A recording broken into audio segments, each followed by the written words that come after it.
사도행전 7장에 보면 스데반의 순교에 대한 말씀이 나옵니다. 그런데 사도행전 7장을 여러분 보시면 그 말씀이 사도행전 가면 가장 길게 무려 70장이나 60장이나 되는 긴 말씀이 나오는데, 이때 왜 스데반이 순교를 당하게 되는가, 왜 유대인들로부터 돌에 맞아서 죽게 되었는가, 여기에 대한 한 일설은 스데반이 설교를 너무 길게 해서 그래서 돌에 맞았다는 썰이 있습니다. 오늘 같은 날 제가 설교 길게 하면 혹시 돌멩이 날아올까 봐서 짧게 하겠습니다. 이 시대 사람들의 가장 큰 관심사가 뭘까? 어쩌면 이번 아마도 3월 달에 있을 헌법재판소의 대통령 탄핵 인용일지, 기각일지에 대해서 가장 큰 관심이 있을 테고, 많은 사람들이 여기에 대해서 사랑스러운 많은 이야기들이 있습니다. 그리고 우리나라 경제는 어떻게 될 것인가 등 이런 시국의 문제에 대해서 초미의 관심들을 쏟고 있습니다. 근데 예수님께서 승천하시기 직전 그 당시 이스라엘 사람들의 관심은 뭐였고 제자들의 관심은 뭐였는가? 오늘 말씀에 나와 있는 대로 이스라엘 나라를 회복하심이 이때니까 하고 주님께 이렇게 여쭙습니다. 그 당시 이스라엘 백성들의 최고의 관심사는 언제 이스라엘이 로마로부터 해방되는가, 언제 이 땅이 좀 제대로 주권과 자유를 가진 나라로서 바로 설 수 있는가 하는 것이 가장 큰 관심사였습니다. 거기에 대한 그 관심을 가지고 예수님께 주께서 이스라엘 나라를 회복하심이 이때니까 하고 묻는 그 질문에 대해서 예수님 하신 말씀, 이르시되 때와 시기는 아버지께 자기 권한에 두셨으니 너희 알 바 아니요.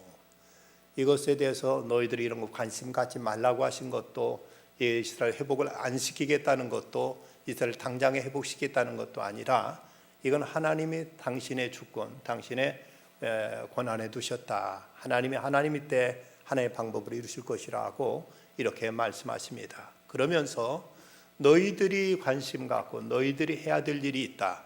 이건 하나님께 맡기고 너희들이 관심 가져야 될 것이 있다면 이것은 바로 이제 복음 전파하는 일이다. 땅 끝까지 내 증이 되는 일이라고 이렇게 말씀하십니다. 사회가 이렇게 어수선하고 경제가 어렵고 지금 국가 공권력이 제대로 서지 않는 이런 문제로 인해서 많은 사람이 우려하고 염려하고 있습니다만은, 이 시대 우리를 향한 하나님의 관심도 바로 이 문제가 아니겠는가. 우리가 무엇보다도 복음 전파하는 일, 선교하는 일, 성도들은 이 일에 최대 관심을 쏟고 여기에 대해서 우리가 진력해야 될 것을 주님은 말씀하십니다. 그러면서 때와 시기는 아버지께 자기 권한을 주셨으니 너희 알 바 아니요. 오직 성령이 너에게 임하시면 너희가 권능을 받고 예루살렘과 온 유대와 사마리아와 땅 끝까지 이르러 내 증인이 되리라 하고 이렇게 말씀하십니다. 이 말씀, 성령이 너에게 임하시면 너희가 권능 받고 예루살렘과 온 유대와 사마리아 땅 끝까지 이르러 내 증인 되리라. 이 말씀을 우리가 얼핏 오해하면 너희들이 제발 좀 성령 받아서 권능을 입고 내 증인이 되다오 하는 주님의 부탁으로 이해하기 쉽습니다만은, 이 문장은 이런 주님의 어떤 부탁이 아니라 하나의 어떤 미래에 이렇게 되리라, 앞으로 이렇게 될 것이라는 서술적인 문장입니다. 그 얘기는 곧 성령이 너희가 성령 받게 되면 너희가 권능을 입어서 땅끝까지 이르러 내 증인 될 것이다, 증이 되게 돼 있다는 이런 말씀입니다. 그러니까 너희들이 제발 좀 이렇게 해달라는 부탁이 아니라 성령만 받으면 당연히 마땅히 그렇게 되리라는 주님의 메시지인 것입니다.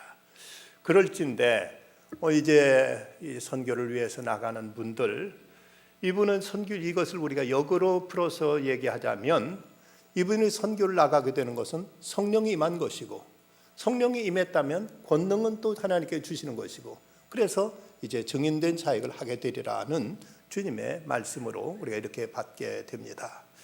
우리가 하나님이 이제 힘이 부족하거나 하나님의 손길이 부족해서 우리에게 이렇게 해달라고 말씀하시고 당부하시는 것이 아니고, 주님은 이렇게 마땅히 된다는 이 선언으로 이렇게 말씀하고 있다면 이미 선교를 위해 헌신한 분들에게는 성령이 임하셨고 성령의 이제 지시에 따라서 이제 땅 끝까지 나가 복음 전하게 될 때 성령의 권능은 반드시 그 가운데 임한다고 이렇게 주님이 선언하셨습니다. 이제 성령께서 우리에게 감동하시고 권하신 대로 우리 나가게 됩니다. 그리고 그가 모든 사역 가운데 성령은 권능으로 역사하실 것입니다. 오직 순종해서 나가서 이제 말씀을 전하는 곳에 우리가 미처 상상치 못했던 하늘의 놀라운 능력으로 죽어가는 사람들이 살아나고 병든 이가 고침받고 전혀 아무런 소망이 없던 이들에게 새 생명이 주어지고 저들 통해서 그 땅에 하나님 나라가 이루어지고 그 이제 세계가 새롭게 변화되는 놀라운 역사가 함께 하실 줄 믿습니다. 오직 우리는 주님께 순종해서 열심히 기도하는 중에 성령께서 그곳과 이곳에 함께 임하셔서 그리스도의 증인된 사명 온전히 이루고 기쁨으로 돌아온 발걸음들 되시기를 주의 이름으로 축원합니다. 기도하겠습니다. 고마우신 아버지 하나님 감사합니다. 주님, 마른 막대 같은 저희들에게도 주 성령께서 임하셔서 선교에 대한 비전을 품게 하여 주시고 선교에 대해서 헌신하게 하여 주시고 이 혼란한 시대, 어두운 시대 속에서도 주님 세상 소리에 귀 기울이지 않고 하나님의 음성에 이제 이끌려 저 네팔로 그리고 저 운남선으로 떠난 발걸음들이 있습니다. 주님, 이 모든 일이 성령의 역사인 줄 믿습니다. 성령께서 선택하셨고 성령께서 부르셨고 성령께서 파송해서 가는 발걸음이기에 주께서 약속하신 대로 성령의 권능이 함께 하셔서 땅끝까지 그리스도의 증인된 사명 온전히 이루게 될 줄 믿습니다. 가는 길 오는 길 주께 지켜주시고 저희들이 말씀을 선포할 때 성령의 능력에 함께 하셔서 하나님의 그 죽은 심령들이 그리스도를 영접하는 역사가 있게 하시고 새 생명으로 거듭나는 귀한 일들이 참으로 아름답게 기적처럼 열매 맺게 하여 주시옵소서.